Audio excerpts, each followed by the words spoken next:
Hello everyone, welcome to the Joking Dolphin Gaming Pod. I'm Mark and as always I'm joined by Matthew. Hi.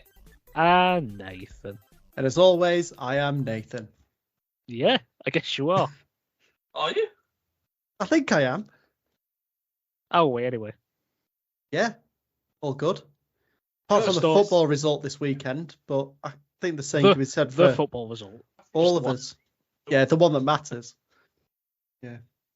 I don't know what you're talking about, to be honest. Well, Wednesday lost to Coventry. We lost 2-1, so yeah. I didn't know that. Fair enough. I shall say no more, though. But there's a storm brewing as well, isn't there? There is.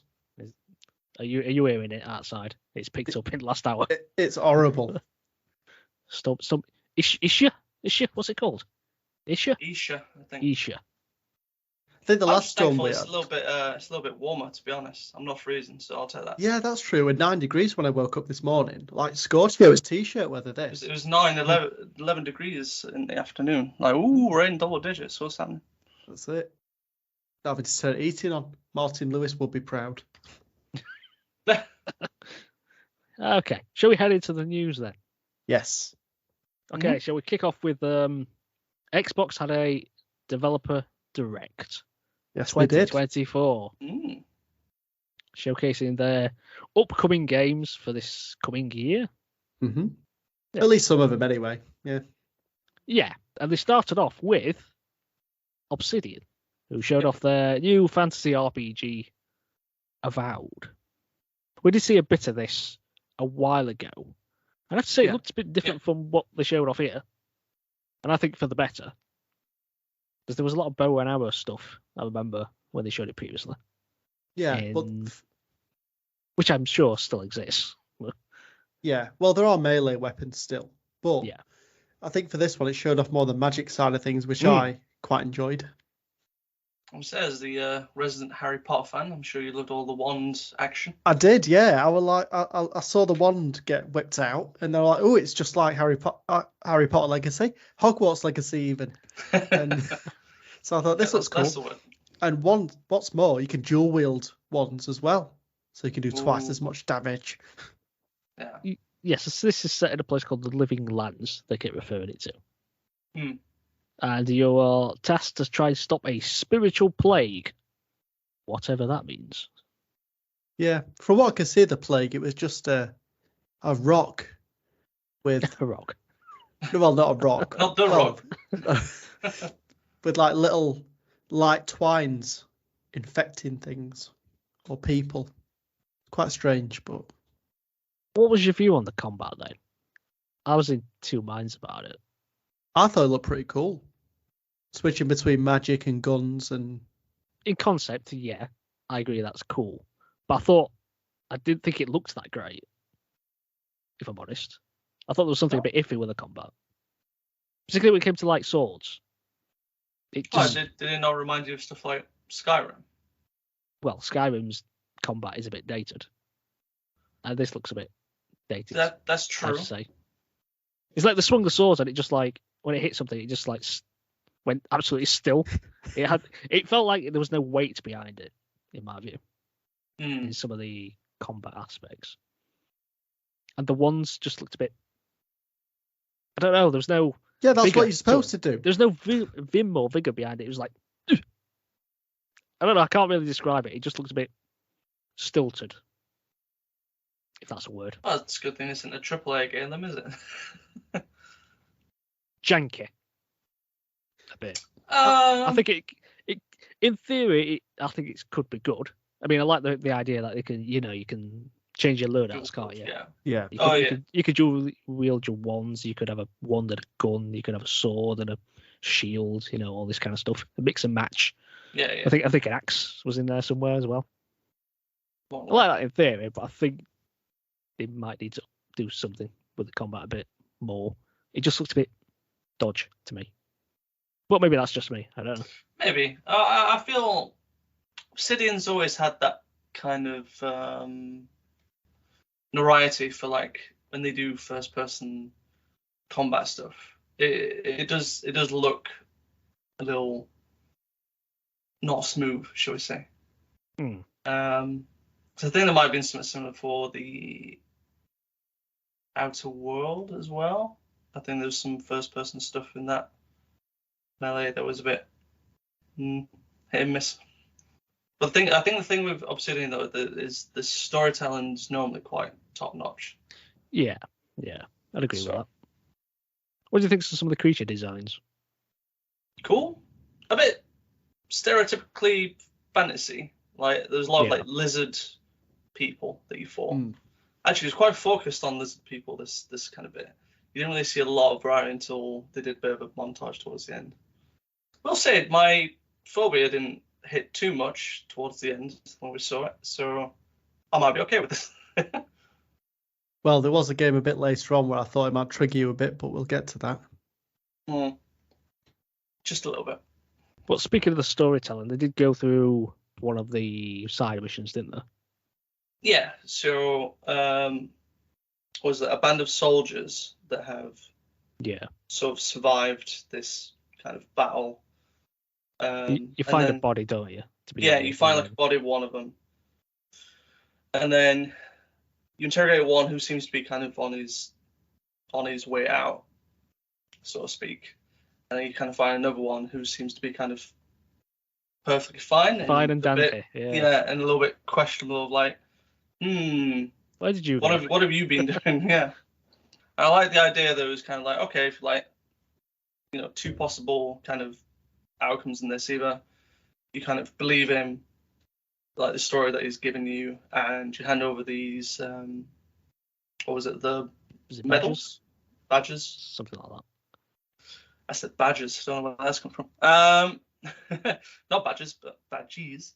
And you hand them over, he goes back to the town nearby, I assume, and everything's kind of hunky-dory. Or you kind of question the story he has given you, and he's a bit like, what did you say? And then you end up in a bit of a fight. Yeah.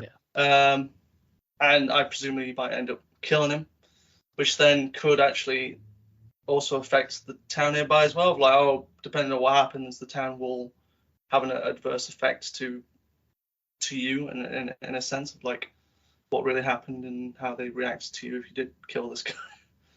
So that'd be interesting. I'm interested if that's like all the side quests have some sort of effect in the world. Because Obsidian is pretty good with that. Yeah. Like, I mean, they made Fallout New Vegas, and that was quite similar in terms of like certain side quests you do there affects things in the world and how different factions react to you. Like, Obsidian just kills that kind of stuff. So I should move on to the next game. Probably one I think you're looking forward to, Nate. Senua's Saga Hellblade 2 by Ninja Theory. Yeah, definitely. Looks really good. I like the setting as well. It's 10th century Iceland. It's quite interesting. So apparently you're trying to stop the Vikings who raided Senua's village. Well, I suppose she's trying to get revenge for what they did. And then along the way, you'll meet new enemies and new allies. Yeah. The enemies look quite terrifying, to be honest. It's got the Draugr in it, hasn't it? Which weren't they in God of War? Draugr. I think probably. They're all based Norse on mythology. Kind of yeah. Norse Viking.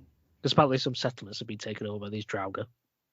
I mean, I don't think we can say that the combat looks a bit flaky on this game, to be honest, because it looked absolutely brutal. Yeah, he said they've put like new combat mechanics in this. It's brutal, but I wonder how interactive it actually is. Because I got a sense of QT. You weren't. Yeah, I got a sense like you weren't actually in control of what was happening. Yeah, I think they were sort of saying storytelling is done through the combat. Well, something to that effect. But yeah, how there'd be like story elements within the combat.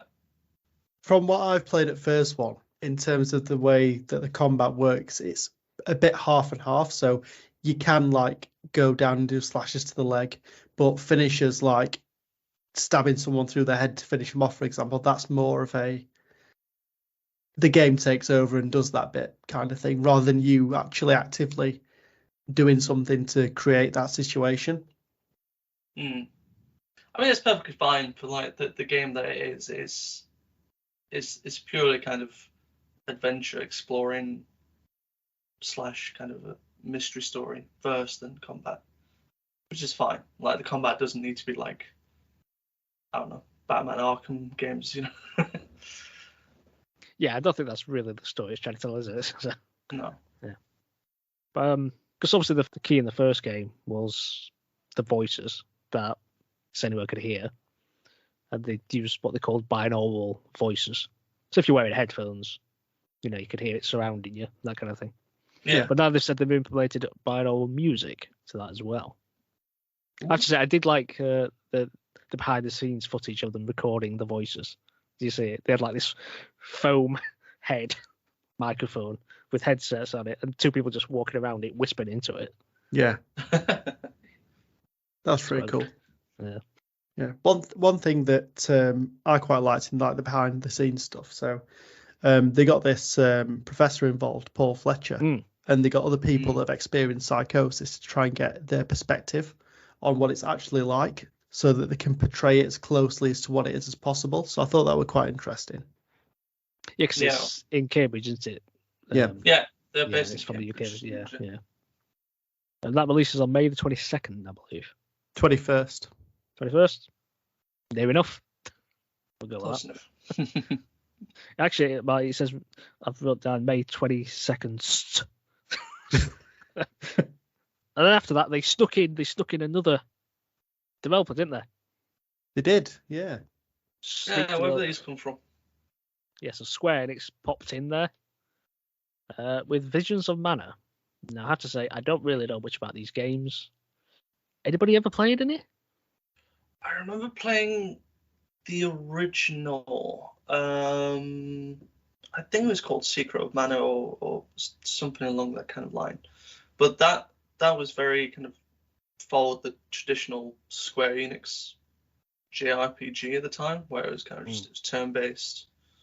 I heard it had a good story. I didn't get through it too far, but it had a good story. But yeah, this is quite different. I thought it was interesting that this is the first one to come to Xbox, apparently.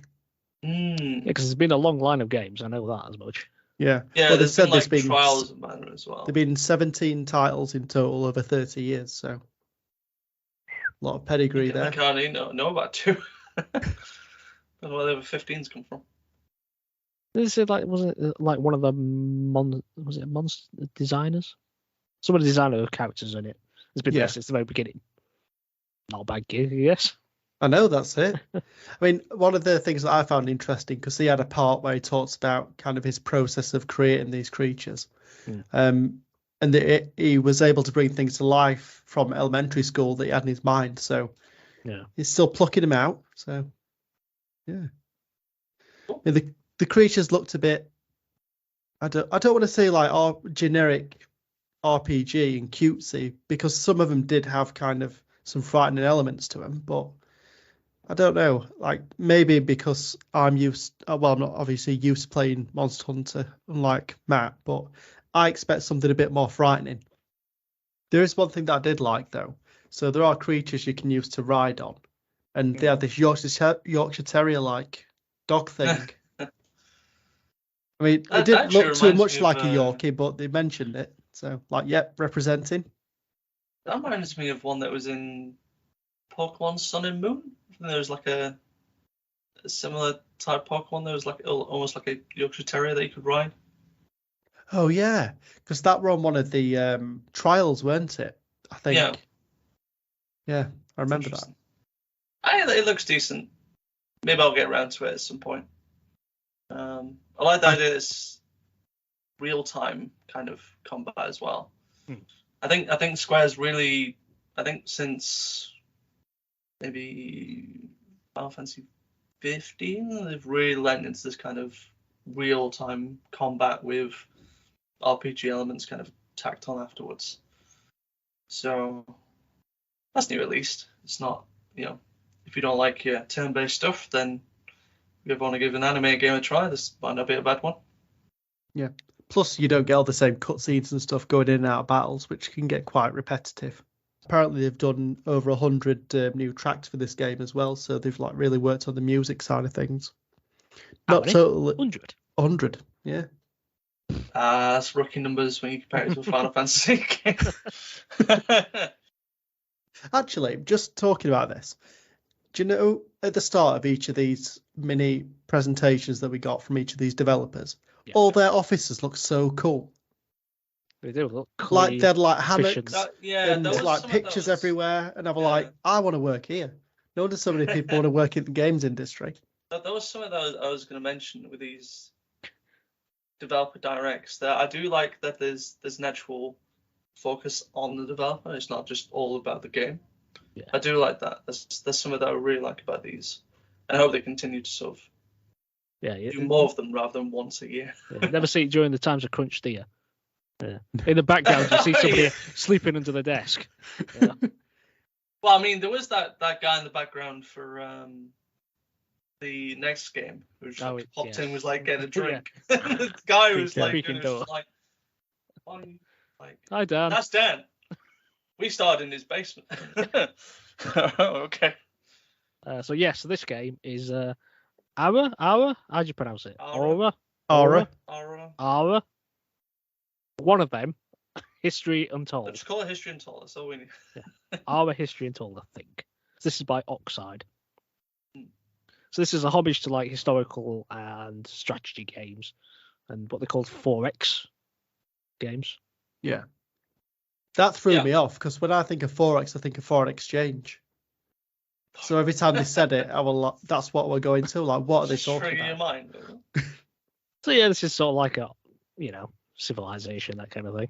Yeah. Well, they had some of the devs from Civilization 5, didn't they? So. Yeah. So you explore the world, expand your nation, govern your people, and engage. Well, they said engage with your rivals on the international stage. Is that slang for war? Well, they did show off some war, but I think you can probably decide what you want to do, whether you want to be more diplomatic and work with them, or whether you want to be less diplomatic and take them over.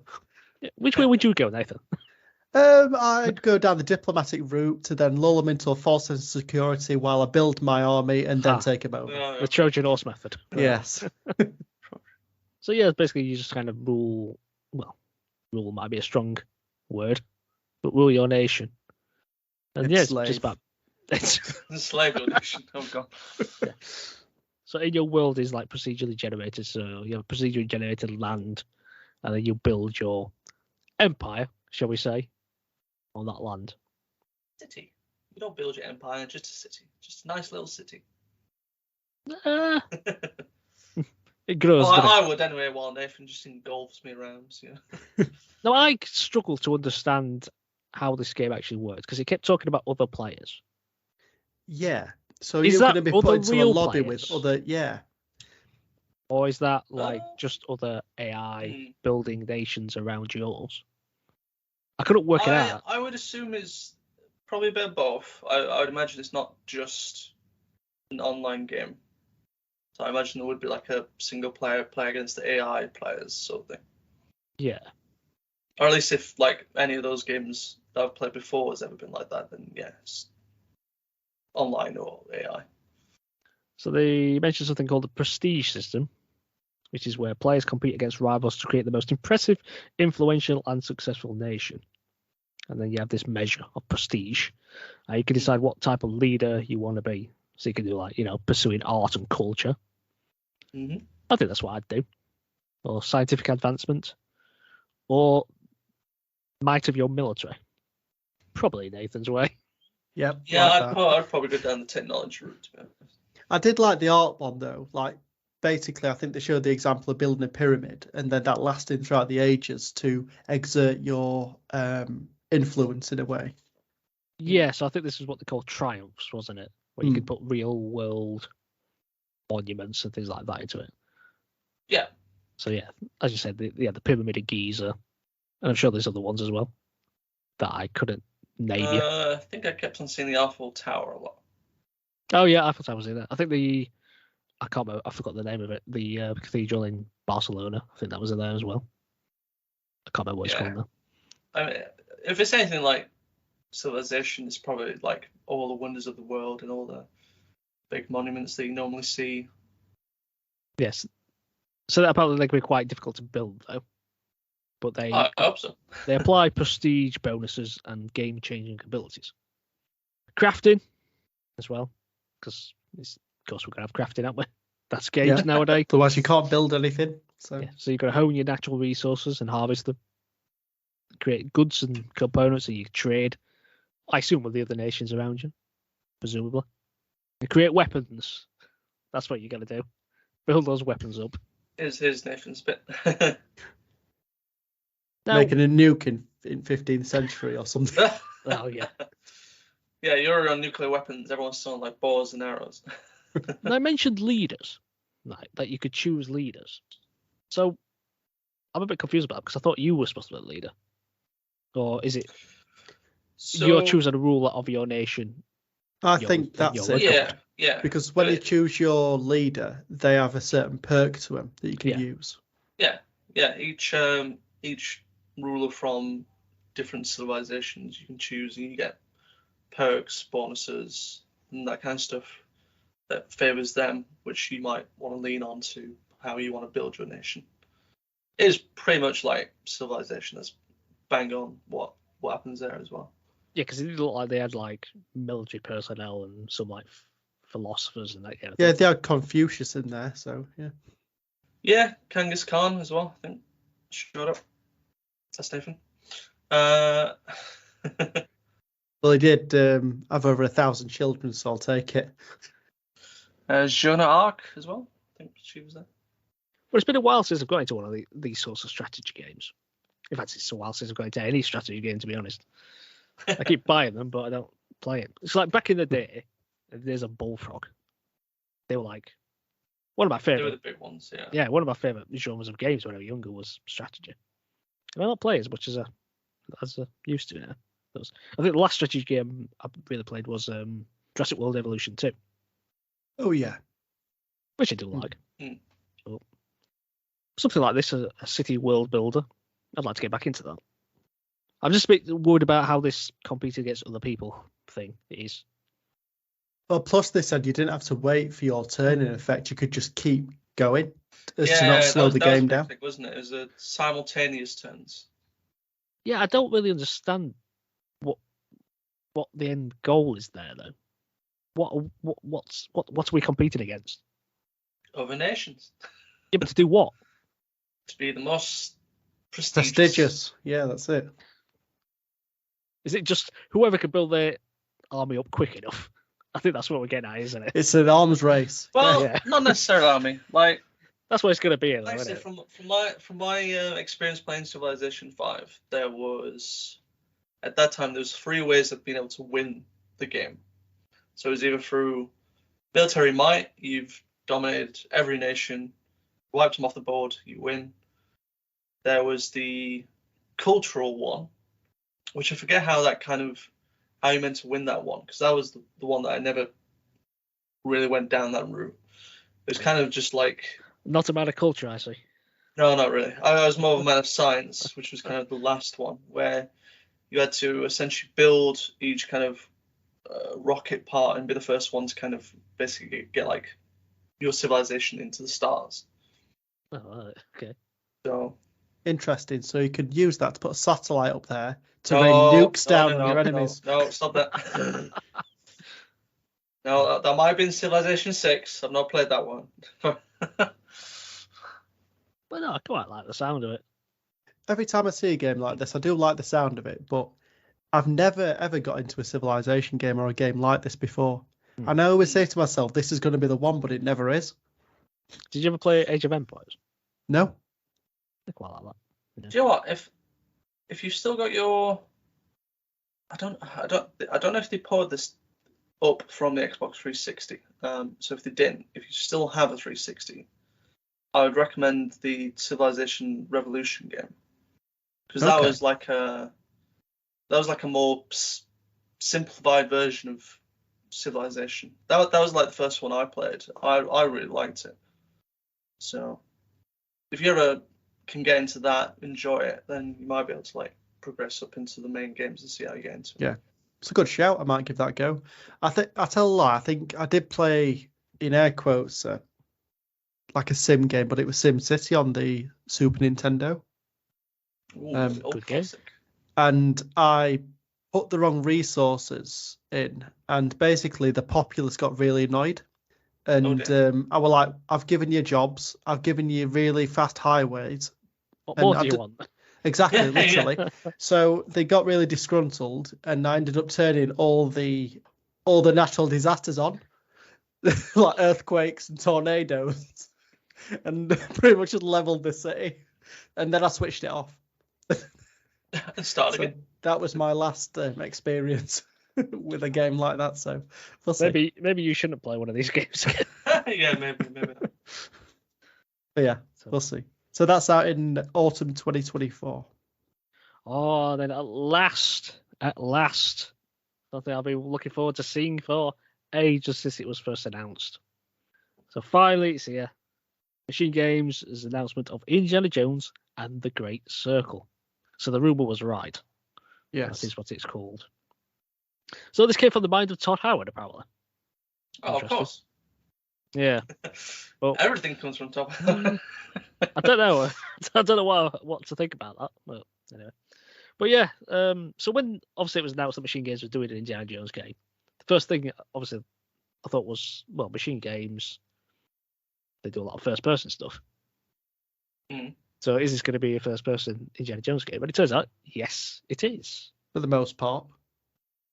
Yeah, I thought it was a bit weird where they decided, like, if he's climbing a pipe, they're just going to pull out and show third person. I was like, I don't really see the point of that. Just why not? Why keep that first person?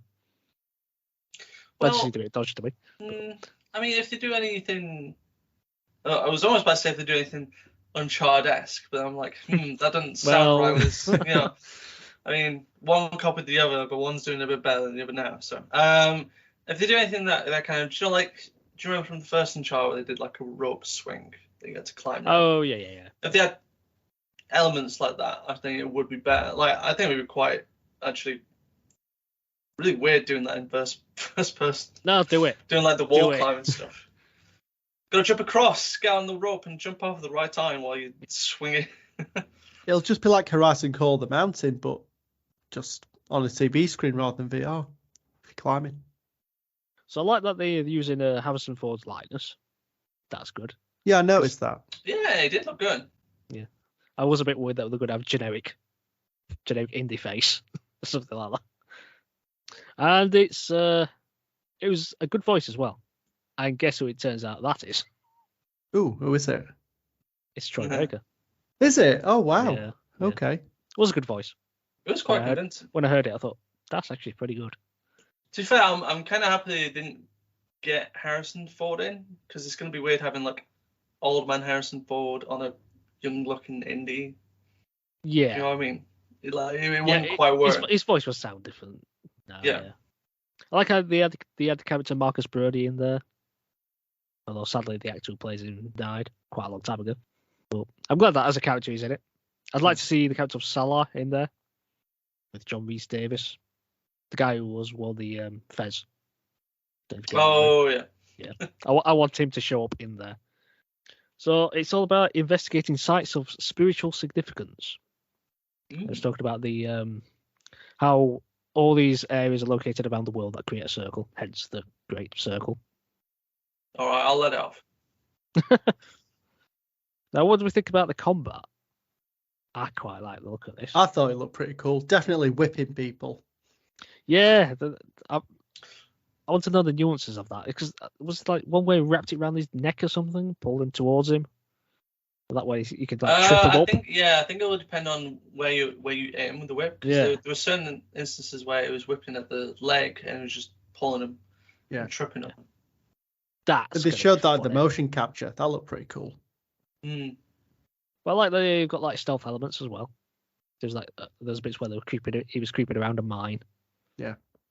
That's one aspect I like. It's like you being able to choose what you want to do in terms of, are you going to try and sneak round and like distract them, or are you going to go in all guns blazing? Yeah, and he chucks that hammer at one of them, didn't he? Yeah. Bosh. What I quite like is how leading into the design of Indy, like there was a bit where it was creeping around a pillar, firelights around, and you could just see Indy's shadow cast on this pillar. I thought that's definitive Indiana Jones. That's that iconic silhouette of Indy with his hat. Yeah. I thought small things like that are gonna like excite me very much when it comes to Indy because I love Indiana Jones. It's one of my favorite series of all time. So I'm excited about little things like that. But speaking of the whip, it's not just combat, is it? You use it for other things. It's like you can use it for traversal. So like obviously swinging, that kind of thing. There's a bit where I think he hit it at the top of a wall and climbed up the wall, didn't he? I think so. I'm interested to know how much you could use that. I mean, could you use it anywhere, or is there going to be like certain anchor points where you have to use it? I imagine there's probably It's certain gotta be anchor anchor points. Yeah. Yeah. But I also quite liked how he started using it as a distraction technique. So like cracked it behind someone's head so they turn around. That was quite good. But I also did like the bit where he just pulled out his pistol and shot the bloke. It's like that's classic. He did that. But looks like a proper globe-trotting adventure. So they went to I think the Himalayas, Rome. Where else was it? Thailand, Egypt. I think it was. Yeah, in Egypt. Yeah. Probably been in London as well, I'd imagine. Yeah, probably, and obviously Marshall College, where it starts. So yeah, apparently the game starts in Marshall College, where Indy gets woken up by somebody breaking into the college and then stealing an artifact from the college museum. I'm not going to lie, when I saw the back of this person, I literally thought it was going to be The Rock. Do you know who it was? No. Did you see who it was? It was Tony Todd. Venom. No. Oh! Yeah, it's Venom bloke. The one that voiced in the game? Yeah, Spider-Man 2. Oh, yeah. The guy who leaked the release date. Him. I thought it looked familiar. And then was getting drowned. Yeah, that's the one. I liked some of the footage, well, not footage, but in the Himalayas where it showed like the wooden rickety bridge, which brought back very much Temple of Doom vibes. And they say the game is set between Raiders of the Lost Ark and The Last Crusade. Raiders is 1936 and Last Crusade is 1938. So I'm guessing it's 1937. This really confused me when I saw it. It said it was set between those two films, because if I understand it properly, Raiders of the Lost Ark is the first film, is it not? Yep. It's first film, but Temple of Doom is actually a prequel. Oh, was it? Oh, yeah. Temple of Doom is that's set something that I've never understood. I didn't never realize. Temple of Doom is set in 1935. Oh, okay. But now that makes a lot more sense, right? But that's a good era for Indy. You know, I like they've kept in that. Yeah, during the time of the Nazis, because we like to see Indiana Jones beating Nazis up. That's one thing I did enjoy when it opened up. Indy sticks the nut on that Nazi officer, and hopefully we start as we mean to go on. So, yeah, and machine games, I've got history with games with Nazis in them, so guess it suits, doesn't it? True. That's probably why they were picked. Well, speaking of the guy you mentioned, so his name is Emmerich Voss. That's the antagonist chap, and apparently he's a master manipulator. Mm. You will die in the sands of Africa, or something like that. Yeah, and then he get nutted. Nailed it. Yeah. So then let's talk about the music, because in this trailer thing they use the indie music, which is great. Yeah, that better be in the actual game. Oh, it's got to be. Because if it's not, I'm going to go mad. Because sometimes, because it's all about rights and that kind of thing, isn't it? And sometimes they just have, music composed for the game, and they don't put the real theme in. So they have the real theme throughout the entire trailer. So yeah, in the trailer, but it's different from being in the game, isn't it? So it better be in the game. But yeah, they brought in composer Gordy Harp. I have to say, some of the music, it did showcase some of the music that was in it. And it did sound very reminiscent of what you might hear in an indie film. So, sounds good to me. That was Mr. John Williams, wasn't it? Yeah, he did the original. He did the original. But there was also a sidekick in there, weren't there? for Indy. So Indy has a sidekick called Gina Lombardi. Good name. They seem to be making a mention that she's the second protagonist. So I wonder if you might play as her at some point. Possibly. And she's an investigative reporter who apparently has a personal stake in the journey. Now, I really like the puzzle aspects from this game. Looks like there's going to be quite a bit of puzzling, and that's Indy to a T. So I like how you can go off the beaten path and find more puzzles as well. Yeah, there's optional ones apparently. Yeah, they mentioned that optional ones.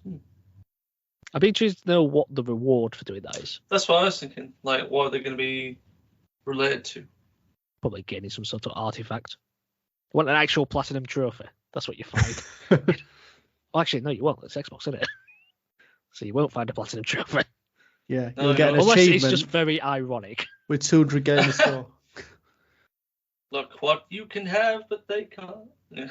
Well, they've got a full motion capture thing going on, haven't they? They had stunt performers falling all over the place. Yeah, that was intriguing. How they didn't hurt themselves. I hope they did. I do suffer for the art. That's it. Pain's what gives it value. Then lawsuits happen. That's how lawsuits happen, right? They signed a waiver for stuff like that. It's fine. There's got to be a Wilhelm screen in there somewhere, though. It wouldn't be an indie game without a Wilhelm screen. Oh, they were in the trailer. Did you not catch it?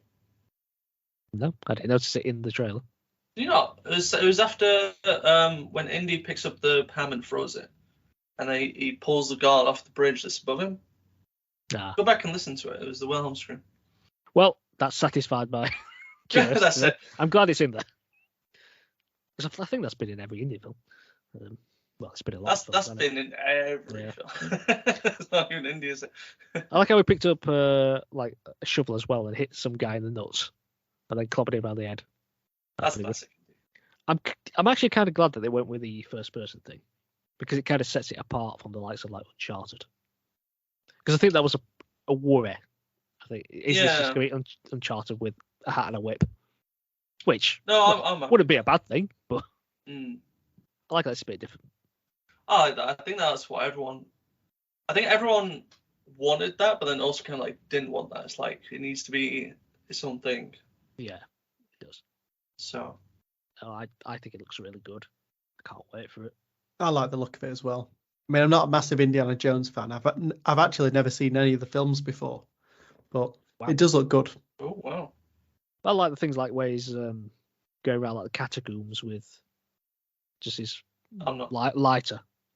Yeah, things like that, and he puts his hand into to pull the handle, and then just creeps up his arm. Oh, they showed that twice actually. Yeah, they did. Yeah. Just in case you missed it the first time, Matt. I mean, that's a realistic I was really hoping that it was a rat, and then I went back and looked over and nah. Well, that's your own fault. That's exactly. You went back. That's exactly what I thought it was. You should have took it 3 times then. Yeah, you should have assumed it was a rat to begin with. Yeah. Too many now legs. snakes have got to be in there. Snakes have got to be in there, sure. That's indie kryptonite. You can't deal with snakes. There's got to be one in Egypt when he goes there. Yeah. Yeah. Oh, well, one thing I forgot to mention is they had this dogfighting bit where he's in the back of a plane, firing, and then he jumps from one plane to the other. It's did you notice? I think that's a bit mental. Was the plane they jumped on a Japanese plane? Because it Yeah. had the red suns at the end of each of the wings. I don't know. That was Japanese. I don't know. I might have to go back and look at that. That's strange. Why would he in that time period, though? Well, it's 1937. The war hadn't even really started at this point yet. No. But anyway, I'm sure we'll find out. Some alternate history shenanigans. Is it somewhere on the Great Circle?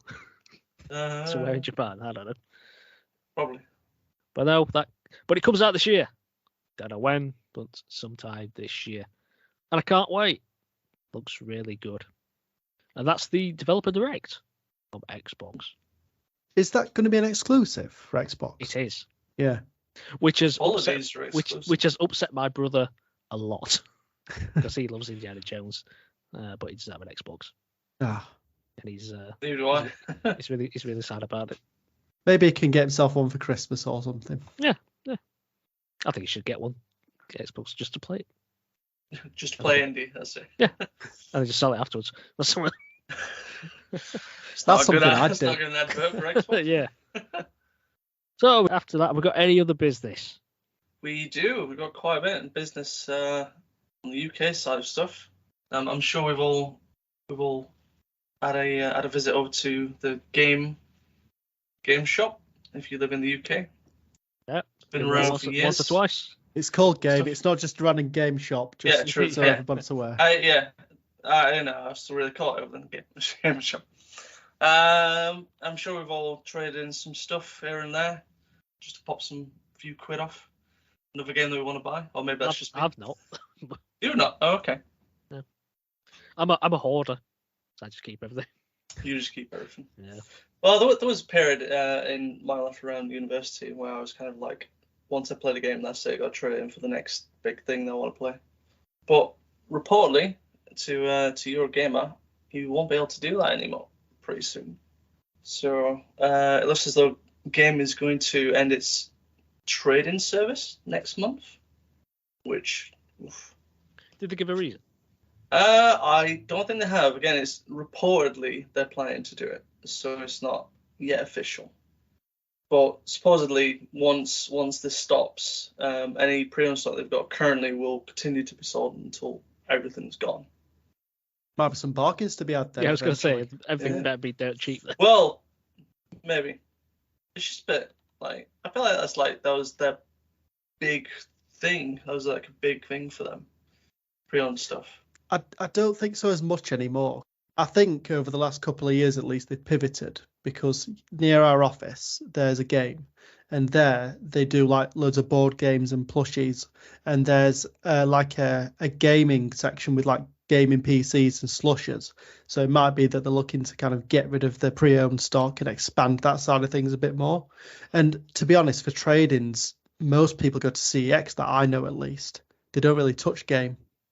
Generally speaking. That was something I was going to mention, because with Game doing this, it would essentially leave CEX as like the only other like high street chain that offers trade-ins and to like buy pre-owned games, which is like a whole monopoly to themselves. Yeah, but this is the digital world coming, isn't it?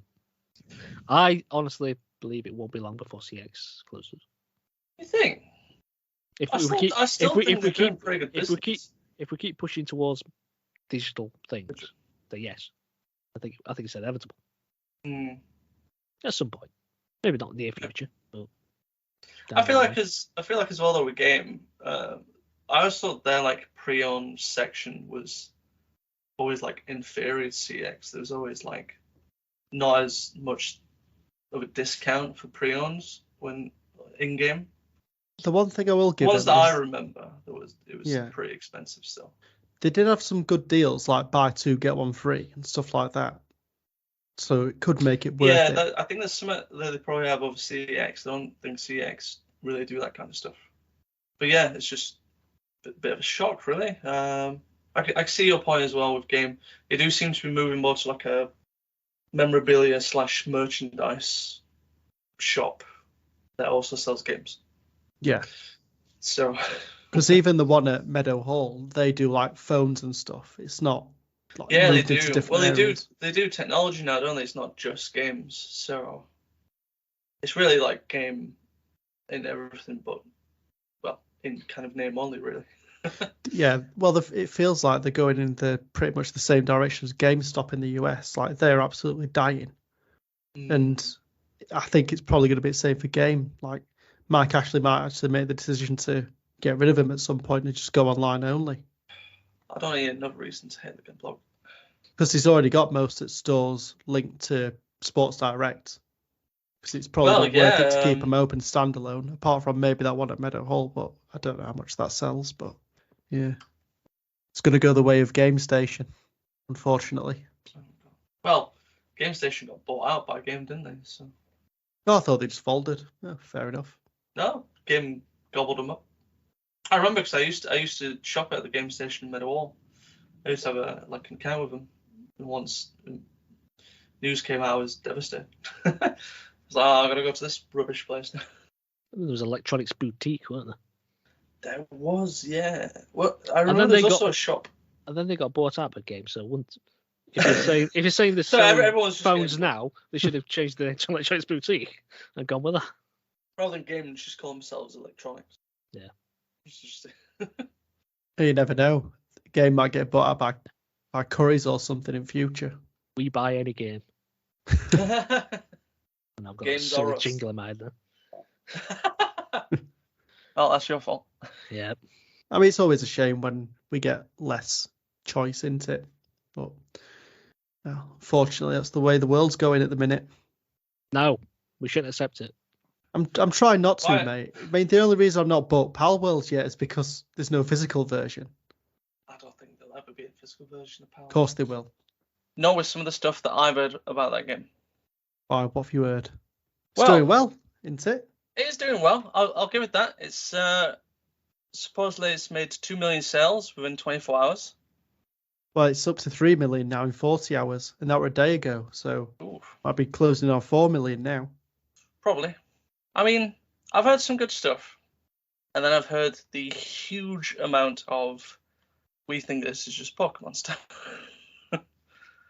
And there is a lot of like Reddit and Twitter threads of people who've just gone and like taken screenshots of like the monsters in the game and gone, this bit looks like this bit from this Pokemon. This bit looks like this bit. Oh, it's just This pedantry, Pokemon though, looks like this monster. And I don't know, to be honest, some of them I could be like, yeah, it looks a little asset-y stolen. Because there's one particular monster, I don't know what it's called in the game. There's like a cat monster, basically. And specifically, its eyes and its mouth shape, colors they use as well, is bang on. You could take it from the Galarian version of Meowth. Honestly, they look bang the same. It's a bit uncanny. And they're both cat monsters. So I'm a bit like, that's probably a little too close. I mean, you could say the shape of the monsters are different, but just certain things look too close. Yeah, Plus I see that. Yeah. Plus, reportedly, I'm actually looking at a whole thread at the moment on Twitter that this guy's put together. Reportedly, this developer, I forgot what they're called, Pocket Pie, I think. So the CEO has apparently been noted as like being a big proponent of like wanting to use AI in games and stuff. And he's gotten a bit of flack of a previous game that they've got. I think it's called Craftopia. That looks, well, dodge is probably the word I'll use. Right, no, it's set an image. I have to say, I think that looks completely different. Right, so when I said a particular focus, the eyes and the mouth, Looks completely different. am I getting trolled by Mark? Is this what's happening? Just take a look at the You eyes and can't the mouth. pattern to the eyes and the nose. It's not the nose, but eyes they and nose look can look like bang that. on. Oh, come on. Like literally same Come shape, on. same color. Oh, It's a Gio. bit like, yes, shape, fine.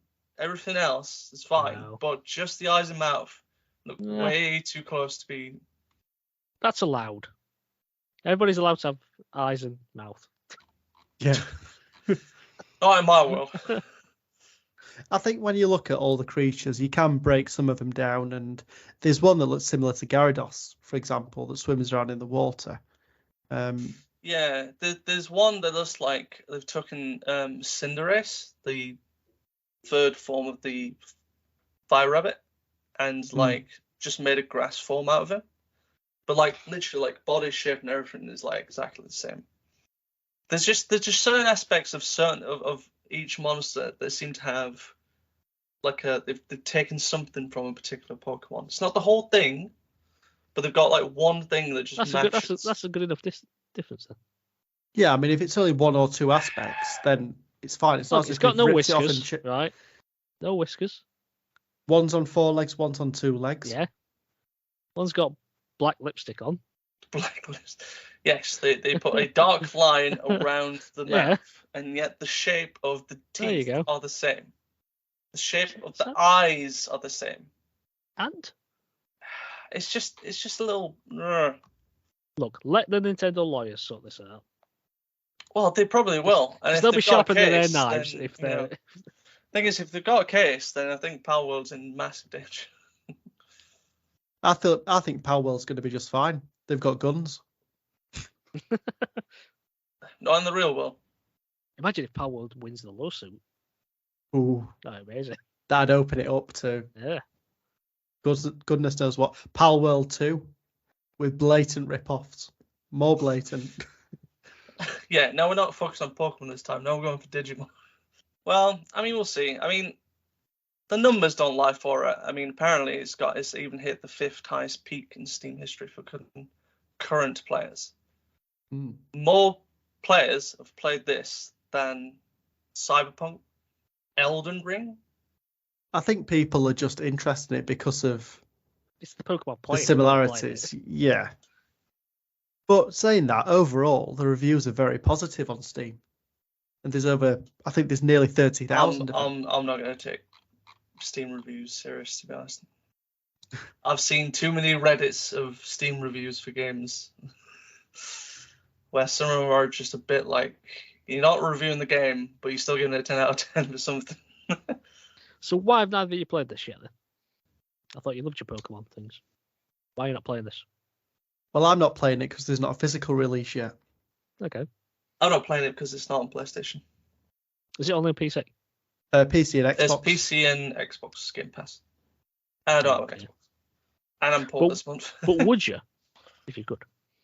I'd play it, yeah. I'd give it a go. Yeah, but would you buy it now? I don't think I'd buy it now. I'd definitely wait for a sale. Because there's been a couple of similar Pokemon games that have like touted they're better than Pokemon and have been out in early access. I remember, was it Temtem? I think was something called like that. That was on PC, early access. Started off with decent reviews and then full release came out and then suddenly everything got rubbished on. So It's on Steam, it's £22.50 at the minute. 10% off. If they sold it for 25 quid, physical, I'd buy it. I'd have it now. I just want to see the guns and creatures. I just want to see the guns. I'm actually watching somebody play it at the minute. Not at this very second, but I was before we joined the pod. And they've not got to the bit with the guns yet, and I'm just waiting, biding my time. At the minute, they're Fast forward, just... mate. That's what I should do. At the minute, they're just like gathering resources and stuff, the boring bit. But I just want to see the guns. Boring bit. Maybe the guns is a lie. Maybe that's just what they're putting in the trailer and it didn't actually exist. Maybe. Could you imagine? But, I mean, Well, it's in early access, so I can't see the Pokemon Company coming for him on this one. Because I think I agree with Mark on this one. That there's not enough similarities there to force it. And it's doing commercially well. Positive reviews thus far. So I think just let it be. I just think it's too difficult to put property rights on random creatures. You know, And I think it's sort of inevitable that some might look similar. it's not that. I think it's more of can you prove with definitively that these creature designs there's parts that have been lifted from Yeah, but your you're saying own original but you're creations. saying nobody else can have eyes that shape and a mouth that shape. It just seems a bit weird. I'm not saying you can't, but when they're both appearing on two cat monsters, then there's an element there of, do you know what I mean? Like if this was on like a different creature that didn't look too similar. I think this. And with They're too distinguishable. and with the developer having a bit of a history anyway, apparently an upcoming game that they've not even released yet has got some hints of plagiarism. inspired by. Yeah. Plus, they That's did what make I a feel. game called AI Art Imposter. That also is a bit of a red flag. Well, they can call it whatever they want. They can do. We'll see. We'll see what happens. It's I've just been reading deep into it, and it's there could be a case. I could see there being a case if Nintendo, not Nintendo, the Pokemon company wanted to bring it. I think it would have already happened by now. Yeah. Nah. When they saw the first trail, they'd have nipped it in the bud. Yeah. If they cared If that that's much. before first they got trailers, any though, money. you've not seen every single monster creation. So until that information comes out, you can't. So you think they're building a case? Is that what you think? I reckon there would be. Right. Put a reminder for 3 years from now, whenever all the creatures are out and we see all the similarities. And then All right. the Pokemon lawyers will come down on the mod. Yeah. Pokemon versus Palworld coming to you 2027. I can't wait for the film adaptation. Right, well, after all that, I've just got two more pieces of news. One that I'm quite excited about, that 2K announced that they're going to be doing a reboot of Top Spin, which was my favourite tennis game years ago. It was one of my favourite ones, and I love tennis games. It's no virtual tennis, but okay. All right, it's not no virtual tennis, but it was the next best thing, all right? How And many then- microtransactions are going to be in it? Shush. All right, I know it's 2K, but shush. All right. Just saying. So they've not announced, all it was just an announcement, but so stay tuned. We'll have more news later on. And then we've got a film adaptation of a game that Nathan's played that I think he'll like. Okay. So Martha is Dead Really? is Yeah. being turned into a I movie. heard about Oh, this. nice. Oh, I can't Yeah. wait. Ooh. I'm excited for that. Is there any information on when it's going to be out or anything, or No, I think it literally was just that it's the going to be announcement happening? came out, and yeah, it's happening. But Oh, nice. stay tuned for more news on that. I can't wait to tell Lisa because she was there every step of the way. Like, oh, what's going on? I'm like, Yeah. listen, I don't know what's going on. It's freaky, all right. But yeah, I don't know what's going And on. you get to relive all that. Yeah. The upcoming film. I did really enjoy it though. I was so close to platinum in it. I should go back to that. I did really enjoy it. And if you like psychological horror games, then definitely it's a game for you. But yeah, oh, that's good. I'm happy about that. Thanks for telling me, Matt. You are welcome. And with that, we'll end it there, chaps. Thank you very much. If you enjoyed listening to us, consider tuning in next time. We release weekly on Tuesdays. You can visit our website at jokingdolphin.com. Follow us on all social media platforms to continue the conversation. You can find Joking Dolphin on YouTube and Facebook, as well as Instagram and Twitter at Joking Dolphin. Until next time, thanks for listening. Goodbye. Take care. Bye bye.